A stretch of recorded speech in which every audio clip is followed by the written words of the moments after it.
તો બોર્ડ્સની એક્ઝામ થઈ ગઈ છે ચાલુ. તો તમને બધાને ઓલ ધ બેસ્ટ. મારે તો બોર્ડ્સ એક્ઝામ આપી અને લગભગ 12 યર થઈ ગયા હશે, પણ મને ક્યારેય એક્ઝામના નામથી ડર નથી લાગ્યો. મતલબ સમજો છો ને કેટલી હોશિયાર રહીશ. હોશિયાર તો નથી પણ એવરેજમાં તો આવતી જ, ને 10th બોર્ડમાં સારા એવા માર્ક્સ આવેલા છે. પછી જ ગાડી પાટેથી ઉતરી ગઈ છે. તો ચલો હવે જઈએ કિચનમાં. એવરેજ હોય કે હોશિયાર, કિચન તો સંભાળવું જ પડશે. કાલ છે ને હું શાકભાજી લાવવાનું જ ભૂલી ગઈ, તો રાત્રે કઠોળ કરી નાખીશ એવું વિચારીને સૂઈ તો ગઈ, પણ બસ કરતા કરતા વિચાર આવ્યો કે એને પલાળવા તો પડશે ને, કે મેં ઓળિયાની દાળ કરવાનું ડિસાઈડ કર્યું.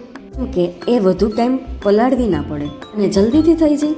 તમે લોકોએ ક્યારેય ઓળિયાની દાળ ખાધી છે? કેમ કે મને રાજકોટમાં તો ક્યારેય મળી જ નથી.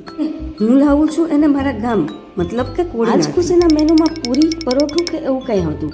મેં રોટલીનો લોટ તો બાંધી દીધો હતો, એટલે વિચાર્યું કે લચ્છા પરાઠા જેવું કંઈક ટ્રાય કરીએ. મરચાના જગ્યાએ મેં આ મેથી મસાલાનો નાખવાનો ટ્રાય કર્યો. ભાખરી સાથે તો મસ્ત ખાય છે.